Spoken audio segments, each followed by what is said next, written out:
Bem-vindos ao canal Química Pelúcio, e nessa videoaula nós vamos iniciar o nosso módulo sobre as ligações químicas, ok?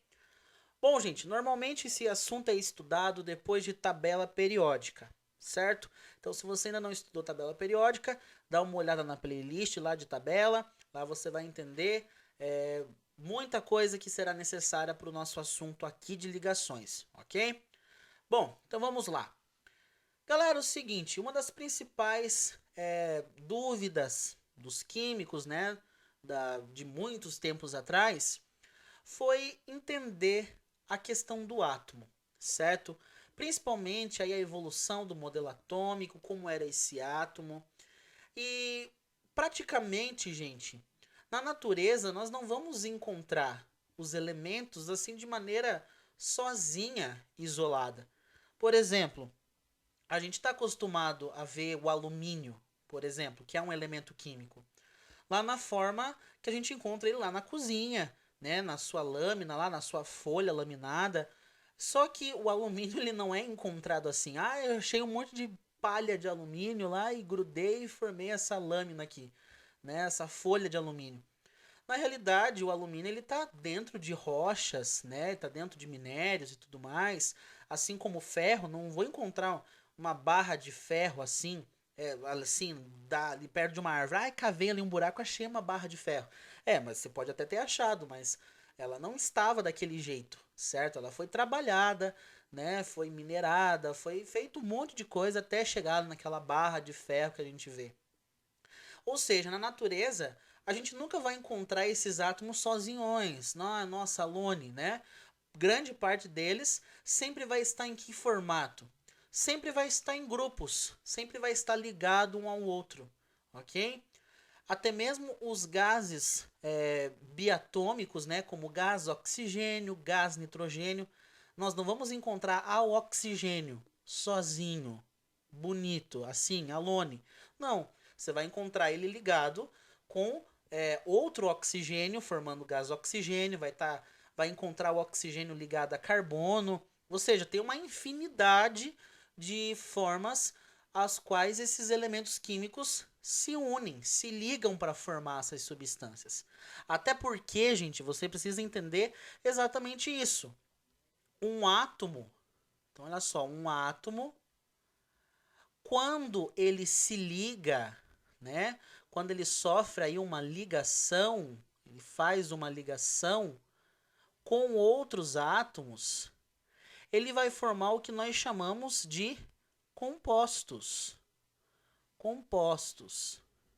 E você aí que já é mais caminhado, que já tem aí uma ideia de química um pouquinho melhor, eu já posso falar para você o seguinte, né? Você já está no ensino médio, já entende um pouquinho mais de química e já viu esse assunto. Os átomos eles vão se ligar uns aos outros e vão formar compostos. E esses compostos eles podem ser compostos iônicos. Como assim, professor? Simples. São quando a interação entre eles envolve íons, cátions, ânions, compostos que sejam iônicos. Ou podem formar compostos que sejam moleculares. Certo? Moleculares. Qual que é a diferença então aqui? No caso, um composto iônico, ele é um grupo de átomos com carga, certo? Então, um composto iônico é um grupo de átomos com carga. Praticamente isso daqui. Carga o quê, professor? Carga negativa e positiva, certo? Então, isso é um composto iônico. Um grupo de átomos que tem carga, estão carregados eletricamente. Já as moléculas são grupos de átomos neutros, certo? Grupo de átomos neutros. Bem simplificando, tá bom, gente? Isso aqui tem mais alguns detalhes entre isso, mas estamos aí no momento introdutório do conteúdo. Então, grupo de átomos sem carga. Sem carga, ok? E também a característica dos compostos moleculares é que eles têm ali uma proporção definida, tudo mais, de quem está se ligado com quem, quantidade de quem está ligado com quem, mas vamos deixar assim mais simples. Então os átomos se ligam, formam os compostos, que pode ser de natureza iônica ou de natureza molecular. E o conjunto de todos esses compostos, sejam eles iônicos ou moleculares, vão formar as substâncias que nós temos no dia a dia, certo? Então a gente segue essa ordem cronológica aqui. Átomos se ligam para formar compostos e esses compostos, o conjunto, né, de todas as interações deles, vão formar o que nós conhecemos como substância, certo? Então, qual o momento do estudo a gente vai começar a entender? O momento que esses átomos se ligam, certo? Nós estudamos lá na atomística a evolução, né, estudamos, né, a questão da evolução dos modelos atômicos, como cada químico, como cada cientista aí na história entendeu e descobriu e propôs novas formas e formatos de átomo. Depois estudamos a estrutura desse átomo, o que tinha no seu núcleo, o que tinha na sua eletrosfera, como é que isso se rearranjava. E agora está na hora da gente estudar como esses átomos se ligam para formar esses compostos, certo? Então, gente, essa é a ideia básica. Os átomos não são encontrados na natureza, assim, sozinhos, alones, um átomo aqui, um átomo lá, um átomo aqui. Não, eles vão estar grudados um ao outro, eles vão buscar se ligar uns com os outros. Mas quem que buscou fazer esse estudo? Da onde que surgiu a ideia de entender que átomo se liga? Quem que buscou isso? Bom, foi o trabalho de dois cientistas, né, dois químicos, um alemão, né, na verdade um físico alemão, e outro químico estadunidense, certo?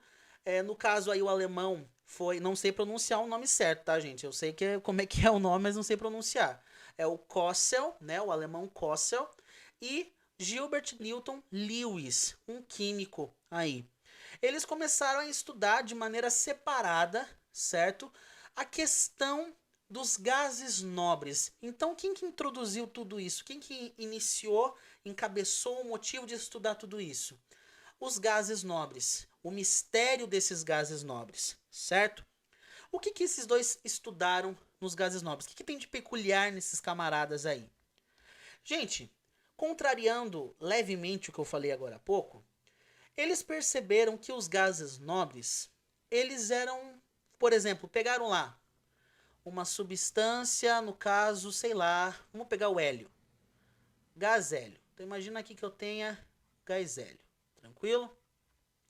Eles foram estudar, certo? Foram ver como era o gás hélio e tudo mais.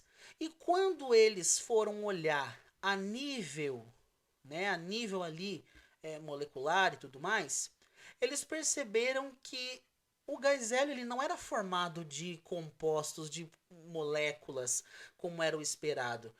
Na realidade, eles eram formados por átomos que estavam sozinhos, isolados, certo? Então eles viram ali o hélio, só estou supondo, tá bom? É que eles estavam vendo lá o hélio sozinhão. Credo, professor, mas na natureza não é assim. Você não acabou de dizer que na natureza não é assim? Não fica sozinho? E de fato, isso causou um mistério em relação aos gases nobres. Por que os átomos deles não interagem com os outros? Por que eles não gostam? Por que eles não buscam reagir com outras substâncias? Certo? Então acabou isso sendo um motivo de estudo. O que acontece, gente? A palavra-chave para a gente entender aqui se chama estabilidade. Os gases nobres, suas moléculas, seus átomos, né, apresentam estabilidade. Professor, o que é isso? O que é algo ser estável? O que é estabilidade? Eu vou dizer para você numa analogia bem simples. Ninguém assim, né? Imagine uma pessoa que gosta muito de dinheiro, certo? E ela não gosta assim de ficar gastando dinheiro por qualquer coisa, certo? A mesma coisa é a natureza.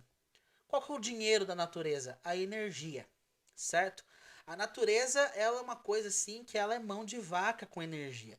Ela não gosta que um processo seja ele físico, biológico, químico ou envolvendo os três juntos ao mesmo tempo, não gaste energia. Ela não gosta que esse negócio, ó, economiza aí, deixa o nível mais baixo possível, o gasto mais baixo possível, nível tranquilo. Gasto o suficiente, o necessário, o mais baixo possível.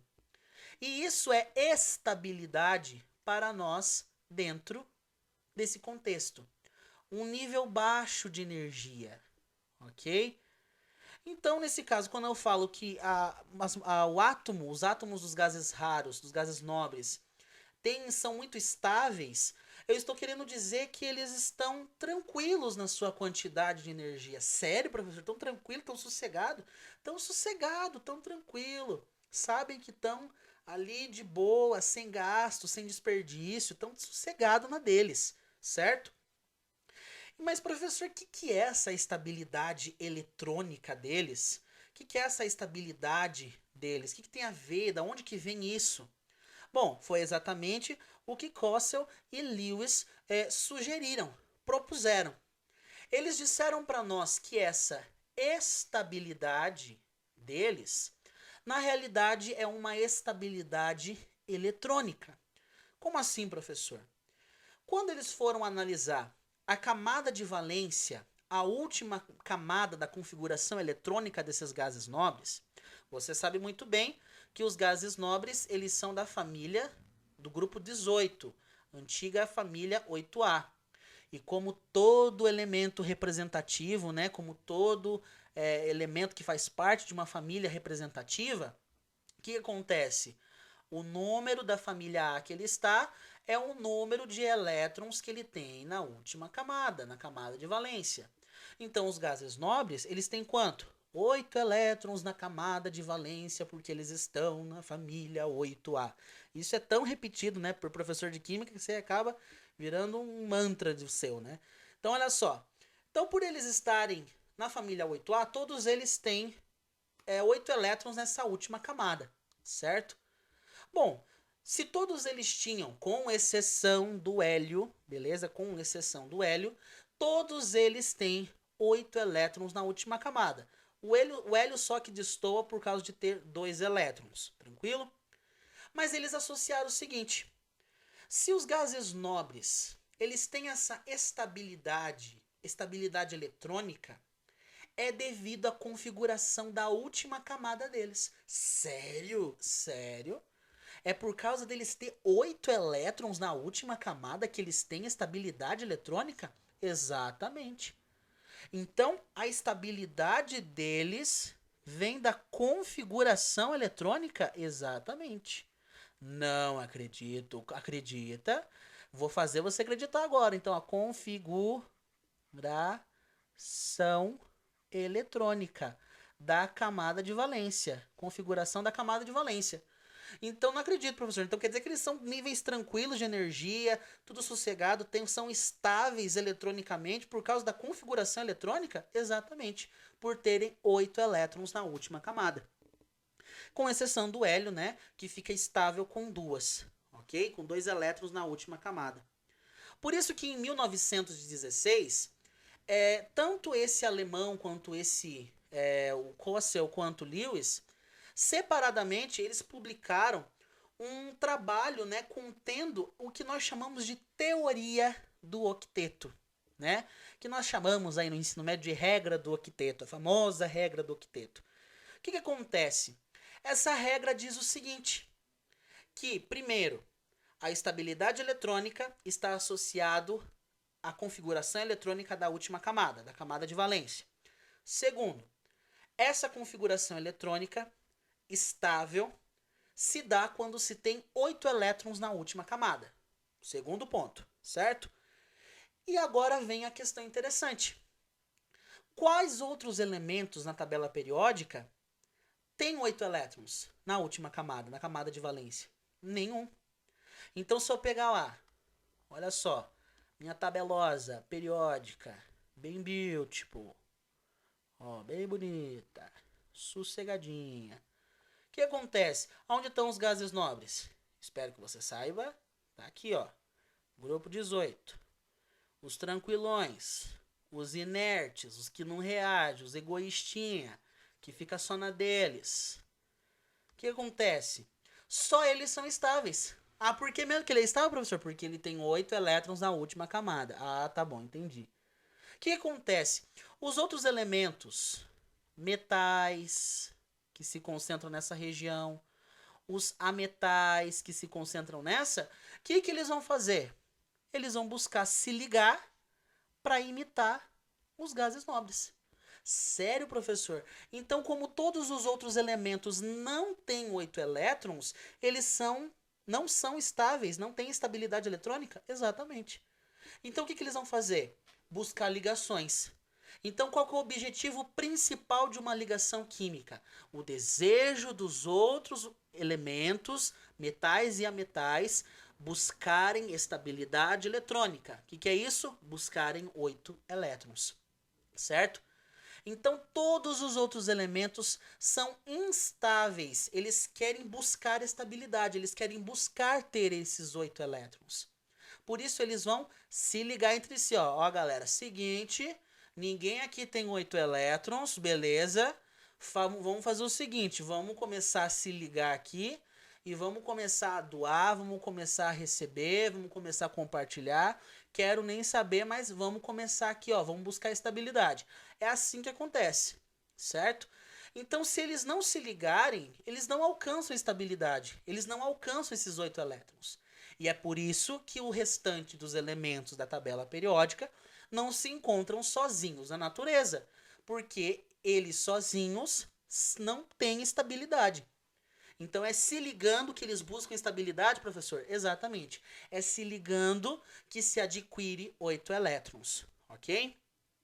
E aí varia, gente. Essa é a regra do octeto. Vamos imitar o gás nobre, vamos imitar eles, vamos buscar ter 8 elétrons, certo? Para alguns elementos da tabela que são menores, como o hidrogênio, como o próprio lítio, eles estabilizam com 2, como o hélio. Aí nós chamamos regra do dueto, beleza? Mas são só uns átomos pequenos, a maioria vale o octeto, beleza? Bom, então, gente, a questão vai ser essa. Ligações entre átomos é para buscar estabilidade. E quais são essas ligações, professor? Que tipo de ligações nós vamos encontrar no caminho? Bom, isso eu vou deixar para o assunto da próxima aula, beleza? Então acompanhe a nossa próxima videoaula, tranquilo? Então te espero lá.